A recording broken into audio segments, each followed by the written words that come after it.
been a fun week with the silver anniversary, stirring up a lot of media, press, and memories from a lot of people. So happy to talk to you. Oh, definitely, man. I've been, wanting to get you on the show for a while now. I have to obviously start from the beginning just to, introduce everything. But how did you get started in video game voiceover work? Well, was it really a bit of luck on my end? I was at Second City and wanted to make the big time and go to Saturday Night Live, came out here to Chicago. And in the meantime, took a variety of different jobs, waitering jobs, et cetera, and had always loved playing the drums and was in little bands in high school and tried to keep it going afterwards. And so I decided at least I would play on the weekend and met a few guys that turned out they worked at the Williams pinball company here in Chicago, where Midway Games was also part of that. It was Williams, Bally, and Midway. And they were, after a couple of months playing together, they said, hey, you know what, we're doing a new pinball game. It's the Gilligan's Island, and we need someone to do Mr. Howell. So they said, can you do Mr. Howell? And I was like, well, Gilligan, maybe we could bribe Kona. And he said, well, why don't you come in Monday? And started out from there, and it just kept going and going to Attack from Mars and Twilight Zone and Popeye and Twilight Zone. And I think 15 titles later, I was kind of entrenched as the voice of pinball and Williams Games. Wow. And what year was that? Did you get started with that? Well, that was probably 89, 88. And at that point, just prior to 93, John Hay, who wrote the music and did the script and was the producer for NBA Jam, said I was talking with Mark Trammell, and they're across the street in the Midway Games building. He said they're working on a new NBA basketball game and want to know if you want to be part of that. I was like, Santa Claus coming saying, you want a new Corvette? I was like, yeah, I think I do want to be a part of the NBA Jam thing, whatever that is. Great. And how was the immediate jump into it? Like, was it automatically a popular game right when it came out back in '93? Oh yeah, right from the get go. It was all the arcades. It was jammed, NBA Jam, perfect, jammed with people, and often like literally 5-10 deep with quarters on the machine, like a pool, kind of thing of everybody like, I got next, and people yelling, hooting and hollering. That was the real fun, is that I could go out and see my pinball games and check out my voice on all these really cool pinball games, but you'd never have a crowd around a pinball game. But this, you had people really like high-fiving each other, taunting each other, trash-talking each other. And when, guys would take off with the crazy somersault dunks, you just heard people, going crazy, and it drew a crowd. The crowd around the cabinet drew a crowd. So I knew it was something, special right away. I hear that. And now there's like a bunch of sayings that you say during the game, but boom shakalaka. That's the one everyone, associates automatically with NBA Jam. Where did that come from? Was that all you, or did that come from something else? Well, the cool thing was that the script, John Hay wrote the script, but we would often just, come up with some of our own lines when we were there and improvise. And the office was very close where the sound booth was, and guys had these little offices, and one guy, John Carlton, sticks his head out the door, and he was listening to Sly and the Family Stone, that song, I Want to Take You Higher, in which Sly in the chorus goes, he doesn't say boom shakalaka, he goes boo shakalaka laka, boo shakalaka. And he thought that was kind of a cool phrase. He goes, tell him to say boom shakalaka. He mistook it. He thought he was saying boom shakalaka. So think of that. It was just a complete accident and kind of coincidence. He's listening to Sly. He mishears a lyric. And John says, say boom shakalaka. And I remember saying to John, like, boom shakalaka, what's that? He goes, just say it. So boom shakalaka. And he goes, yep, that's it. I just stumbled onto it. It's like finding a diamond in the bottom of a garbage heap. You don't know what it is, and you can't believe that, it's going to be that valuable. And then you realize it's a diamond, and we got the diamond. And since that moment, I mean, you can look Wikipedia and other stuff, and boom shakalaka might have been like a phrase in I think a Caribbean song way back in the 50s or something. So the word, I think, actually had been out there, and maybe that's where Sly heard boom shakalaka and he turned it to boo shakalaka. But at any rate, it wasn't known in the, certainly in the sports culture or the American vernacular until it was in NBA Jam. So it's pretty cool to kind of be responsible for a phrase that's, been around for, for a full generation now. Definitely. Now, honestly, just recently you just celebrated the 25th anniversary of NBA Jam at an LA Clippers game. How was that whole process? Well, I've been busy the last few years realizing that EA Sports has holds the title right now for NBA Jam, but they've been very lackadaisical about doing updates and doing a full-on reboot. The last one we did was 2011, the On Fire edition, which, by the way, 2010, 2011, if anyone hasn't played those versions, they're awesome. If you like the stuff that I do, I have probably, 500 lines in it as opposed to, maybe 30 lines in the original. So I've been calling NBA teams the last few years thinking, hey, this is a chance for me to go beyond the video games and start to do highlights for NBA teams doing my NBA Jam style announcing. So the first guys that got in touch with me were the Houston Rockets, Jim Odessa, and I went down there, did a highlight video for them. They send me highlights, I record them, and then they do the graphics. And that particular video won the best in-sports game presentation video for all 4 major league sports. So everything you've ever seen on a Jumbotron for a year, baseball, basketball, football, hockey, it was voted the best video. And then Joe Lagaz from the Clippers, the head of marketing, was there. And I had put a call into to his office at one point. So he said, yeah, I saw that video. It's great. He goes, let's do something. That was last year. And I said, Joe, it's the 25th anniversary. He's like, oh, that's even better. We can do something really special. So we kind of got on the phone half a dozen times during the year and came up with some ideas. And I did a highlight video for them and then came out, acted as MC, introduced the game with Mark Trammell, the creator, who now lives in San Diego. He's now the senior creative director for Zynga Games for all those Facebook games and now the Download Zynga brand. So it was just great to be recognized and to see how many fans, are still so excited about the game. The players were put up on the Jumbotron to tell their favorite duos, NBA Jam duos, when they were kids playing NBA Jam, which was a lot of fun. And all these little, kids, 12, 13 years old, were like, hey, can you say boom shakalaka, sign this, sign that? It's like, so there's a whole new younger generation that's actually just learned it from either their dad's games, the old school stuff, or they have the new downloadable, on their phone, and the EA version, which was Wii, Xbox, and PS4. So there's a new fan base, and it was great fun being out there. I definitely hear that. Now, you just mentioned the players were on the big screen basically saying their best moments from the game. How do players react to meeting you and then actually hearing your voice and, relating it to the game? Are there any interesting stories behind that?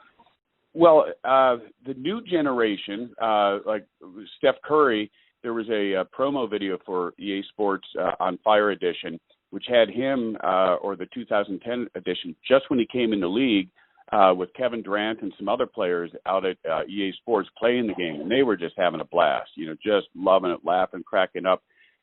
Curry's there's a YouTube video where he is asked to do the NBA Jam brackets of current players. They picked current duos that they thought would be an NBA Jam, and he had to explain why he and Clay would be the best duo. So it's fun to see the new generations, really into it.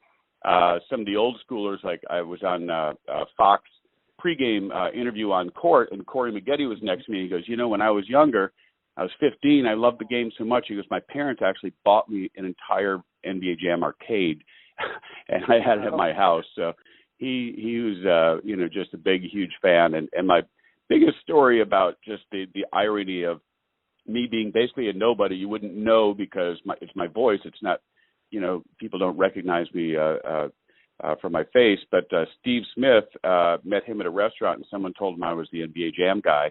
And I'm going over to just see him and go, wow, I'm so happy to meet you. I was a big fan of yours. Loved watching you play Michael Jordan. And he comes up to me and he says, hey, man, you're the NBA Jam guy. I can't believe I'm meeting you. I can't wait till I tell my kids that I met you. He goes, we were just playing it yesterday at the house. I said, you were? He goes, yeah, I'm the arcade. I go, like the Super Nintendo? And he goes, dude, it was the full-on arcade. I have one in my house. I said, how'd you get one of those? He said, well, they gave an arcade to everyone who was in NBA Jam. That was our payment. And he goes, I love the game. I love, my kids love it.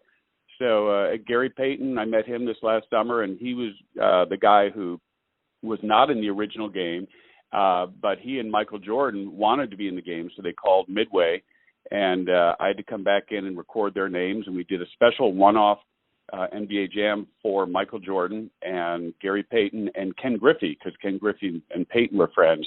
So he was telling me just how much fun it is to be in that game, and he goes, I've got the arcade, all 3 arcade cabinets. He goes, in my house in Seattle right now. If you ever want to come out and play, he goes, my kids love it. He goes, we keep them in great shape because he goes, they're going to be worth some serious money. They're the only ones that exist in the world with those guys in it. Wow, that is amazing. Tim, now I actually have a new game coming out. What do you expect from your new game, Mutant Football League? Welcome to Mutant Football League. Mutant Football League is a dream come true because NFL Blitz, of course, was one of my favorite titles. But a few years ago when we redid it with EA Sports, the NFL had watered things down. They were very much involved in the process, didn't want any of those crazy late hits, the more violent stuff that NFL Blitz was known for. So the game, I think, was really good, the one we did for EA Sports, and, look for that one out at the used game store. But this one allows us to go crazy because there's no NFL license. It's the MFL. It's mutants, it's orcs, it's skeletons, it's robots. And it's just a ton of fun based on that really fast, crazy arcade style, over the top. We've got artists from Marvel Comics creating some of the most beautiful, stunning visuals you'll ever see. We've got buzzsaws that crisscross the field. There's lava flows, mine hazards, all these things you have to negotiate while you're on the field. Like, you can catch a pass and then run through a buzzsaw. It's like a Looney Tunes cartoon. Get cut in half when you're on the way to getting a touchdown. You've got dirty tricks where you can use a bomb to kill your opponent. You have a shotgun that you can pull out. So when the quarterback is in the shotgun formation, takes on a whole new meaning, he can actually pull out a shotgun and shoot the guy coming at him so he doesn't get sacked. It plays great. The fan feedback has been great so far. It already won a couple awards, different gaming websites. Shaq News gave it the best new sports title of the year. And it drops this Friday for PS4 and Xbox. So I couldn't be more excited once again to return to my roots, which is arcade, which is comical, humorous, over the top, and got to write the whole script, record the voices, and did a little bit more old school garage style because this isn't a $30 million budget from one of the big teams. This is a grassroots Digital Dreams company, which the creator, Michael Mendheim, he's the creator of the original game. So this is kind of an homage to the Mutant Football League, Mutant League Football, which came out in '93, which EA Sports had. Back at that time, there was also a Saturday morning cartoon show. So if you look at Mutant League Football on YouTube, you can see that they had collectibles, they had trading cards. So it really has a powerful fan base of hardcore mutant lovers. So real excited about that. And once again, to in this day and age be doing arcade style stuff, which is my forte. I'm not a sim guy. It's real exciting. I definitely hear that, and we're looking forward to the game.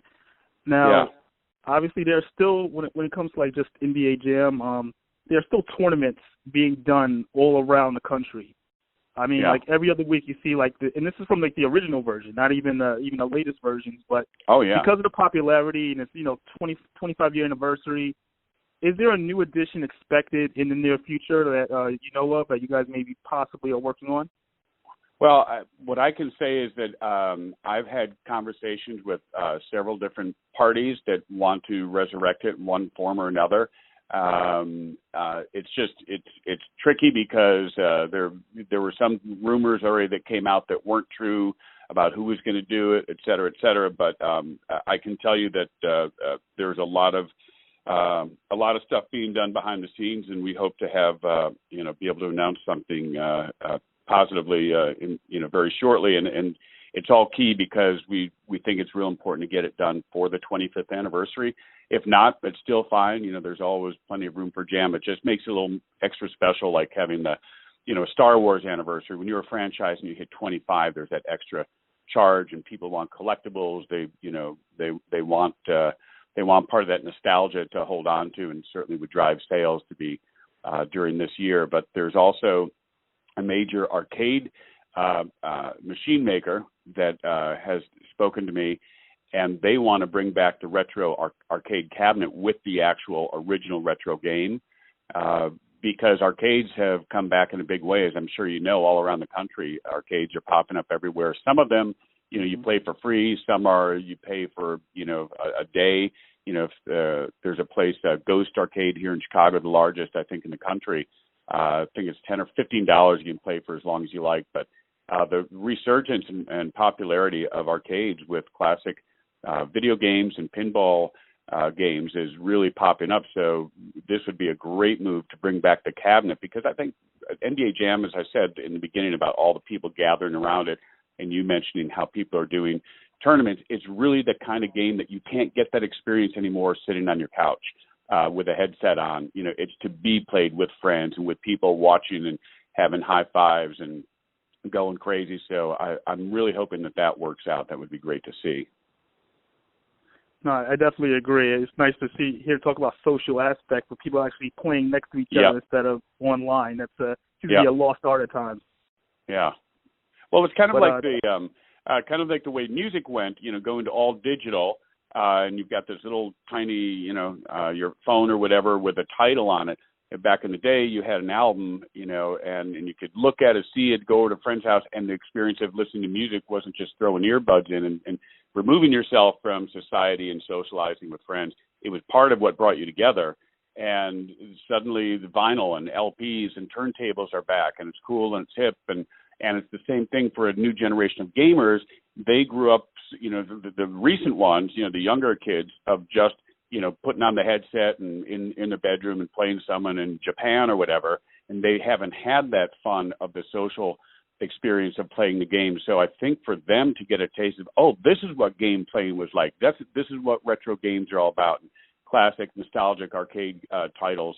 So it's really fun to see the kids, find this, this thing that was all the rage. I mean, think of the 90s. I mean, that's how folks got together. They went out to the arcades, they went to bars and got around the machines, and they didn't sit in the house and do it. So it's really exciting to know that there's something powerful about the actual big cabinets and the fun of the lights and the sound, and something you can touch and feel and grab this big joystick, as opposed to downloadable games and phone app games, etc. I definitely agree. Tim, do you have any social media links that you want to share with anybody to follow you? I'm at Tim_Kitzrow, and that's my Twitter handle. And I've got a website that has all the videos, all the press, the videos I've done for the Golden State Warriors, the Rockets, etc., and ESPN, and that's at timkitzrow.com, timkitzrow.com, or you can go to MrBoomShakalaka.com, easy to remember. So MrBoomShakalaka.com. Sounds good. Tim, thank you for taking the time to do the interview with me, and also on a personal note, for being a reason why I lost a lot of quarters growing up. So. Well, I always get that from people, and I go, well, those were some quarters well spent. And people tell me about rifling through their dad's pants pockets and under the couch and the change in the car, and like they see a quarter, and your connection with the quarter back then was more NBA Jam. Awesome, hey, man. Well, thank you for calling. I appreciate it. Definitely, man. Take care. All right, Ed. So long.